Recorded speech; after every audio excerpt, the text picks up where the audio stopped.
Congolaises, Congolais, chers compatriotes, la date historique du 30 juin 1960, profondément ancrée dans nos cœurs, marque l'accession de notre pays, la République démocratique du Congo, à la souveraineté nationale et internationale. Aujourd'hui, encore 63 ans plus tard, nous célébrons avec grande fierté cet événement, non seulement pour honorer la lutte de notre liberté et de notre indépendance menée avec courage et détermination par les pères fondateurs de notre nation, mais aussi et surtout pour réitérer notre attachement à ce bien précieux qu'ils nous ont légué et que nous avons à notre tour le devoir de transmettre comme tel aux générations futures, et ce, en dépit de toutes les adversités d'où qu'elles viennent. En effet, dès le lendemain de son accession à la souveraineté nationale et internationale, notre peuple a dû surmonter plusieurs décennies de violences entretenues et voulues, démontrant ainsi sa capacité collective à demeurer résilient en tant que nation. Ceci pour dire que l'indépendance est irrévocablement une valeur fondamentale de notre nation. Elle nous garantit la capacité à façonner notre propre destinée. Elle est une quête incessante de liberté, de dignité, de justice et de souveraineté.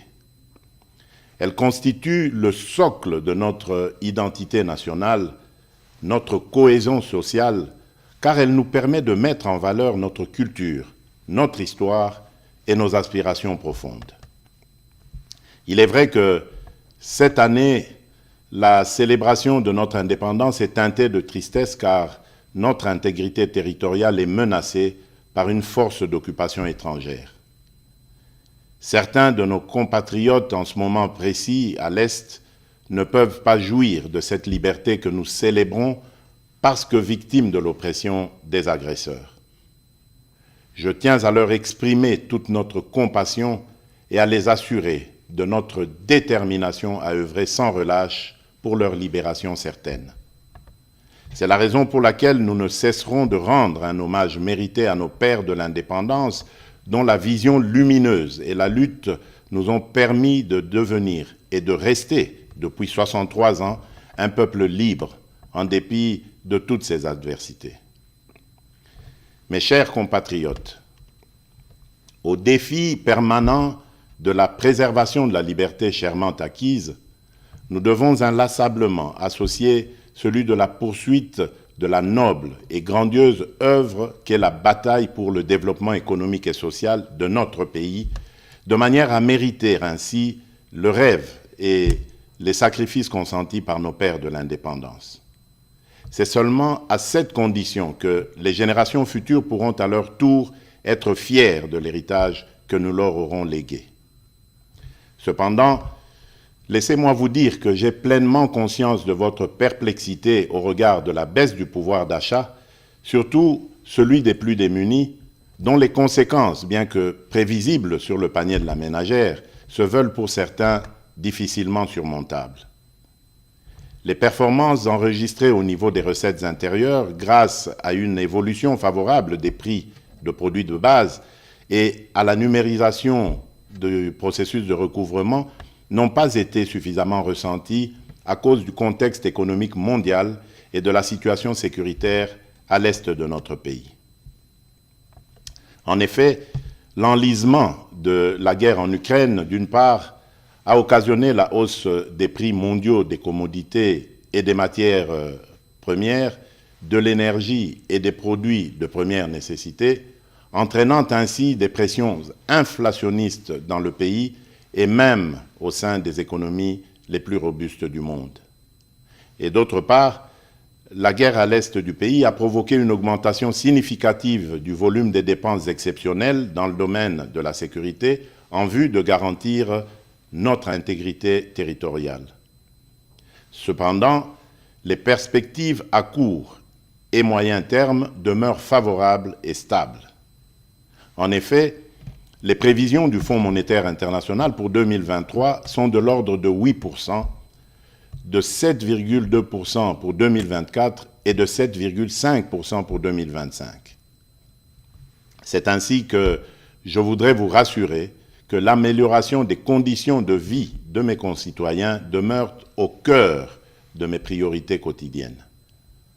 J'ai assigné au gouvernement de la République, sous l'autorité du Premier ministre et à la Banque centrale du Congo, la tâche particulière d'accentuer les efforts de stabilisation des paramètres macroéconomiques en vue de limiter au maximum les effets néfastes sur le panier de la ménagère, d'améliorer la gouvernance publique dans ces secteurs et de répondre autant que possible aux aspirations légitimes du plus grand nombre d'entre nous. Mes très chers compatriotes, au choc sus évoqué et que le gouvernement s'est ardemment employé à amortir, se sont ajoutées les menaces persistantes à notre intégrité territoriale et à la sécurité de nos populations et de leurs biens. En effet, le climat d'insécurité qui prévaut dans certains espaces de notre territoire national perturbe fortement la poursuite harmonieuse des ambitions que nous revendiquons collectivement. Comme vous le savez, notre pays fait face depuis de nombreux mois, dans sa partie orientale, à une agression vile et barbare perpétrée par un voisin belliqueux, le Rwanda, au nom d'intérêts obscurs et ignobles. Au regard du danger que court le pays, il vous souviendra que j'avais lancé l'année passée un appel patriotique à notre jeunesse de s'enrôler dans les rangs des forces armées de la République démocratique du Congo et de la police nationale congolaise. Quelques mois après cet appel, nous avons été heureux de voir plusieurs dizaines de milliers de jeunes compatriotes y répondre favorablement. Ceux-ci comptent déjà parmi les renforts à l'effort de guerre livré par nos forces de défense et de sécurité, et nombreux se pressent chaque jour davantage auprès des centres de recrutement prévus à cet effet. À cette occasion, je salue la bravoure de notre peuple qui, meurtri dans sa chair, ne se résigne pas pour autant et ne cesse de défendre avec une énergie inouïe l'intégrité de notre territoire. Je salue également les forces de défense et de sécurité qui s'emploient sans ménagement à mettre l'ennemi hors d'état de nuire en vue de permettre un retour rapide de la paix et de la stabilité indispensable pour notre développement. Soyez convaincus que ce combat que nous livrons au quotidien pour sauvegarder notre souveraineté et notre intégrité, nous le poursuivrons sans désemparer jusqu'à la victoire finale. Telle est et sera notre mission. Maintenant que se confirme la montée en puissance de nos forces de défense et de sécurité, j'encourage une fois de plus le gouvernement de la République de continuer à maintenir cet effort pour que toute aventure belliqueuse sur la terre de nos ancêtres soit suicidaire pour quiconque la tenterait. C'est ici l'occasion d'exprimer notre entière solidarité à toutes nos sœurs et à tous nos frères des territoires occupés par les terroristes du M23, lesquels frères et sœurs vivent présentement dans des conditions d'extrême précarité et dont la situation humanitaire n'a cessé de se dégrader à cause de leur éloignement forcé de leur milieu d'origine et des exactions subies. Je tiens à les rassurer que les nouvelles mesures arrêtées par le gouvernement, en plus de celles déjà prises sur le plan social, dans le sens de soulager un tant soit peu leur situation, sont en voie d'être mises en œuvre. Mes très chers compatriotes, cette célébration de l'accession à la souveraineté nationale et internationale vient aussi interpeller, en cette année 2023, notre devenir comme nation et la perception de notre construction du vivre ensemble et de la cohésion nationale. Elle est l'occasion pour nous de renouveler le chantier de l'unité nationale, de construire une société républicaine plus juste, solidaire et vivable pour toutes les composantes sociologiques et linguistiques, quelles qu'elles soient. Le défi pour notre pays étant le dépassement des frontières ethniques, culturelles et linguistiques. Cela étant dit, je dénonce toute velléité tendant à opposer différentes communautés congolaises entre elles. Nous sommes un pays diversifié avec différentes cultures et langues. C'est en cela que réside tout le mystère de notre richesse en tant que peuple parmi tant d'autres sur cette planète. Nous devons célébrer cette diversité tout en travaillant ensemble pour l'atteinte de cet objectif commun qui est celui d'avancer notre pays dans l'unité et la cohésion nationale. Mes très chers compatriotes, l'année 2023 est aussi l'année des élections présidentielles, législatives, nationales et provinciales, mais aussi pour la première fois celle des élections locales.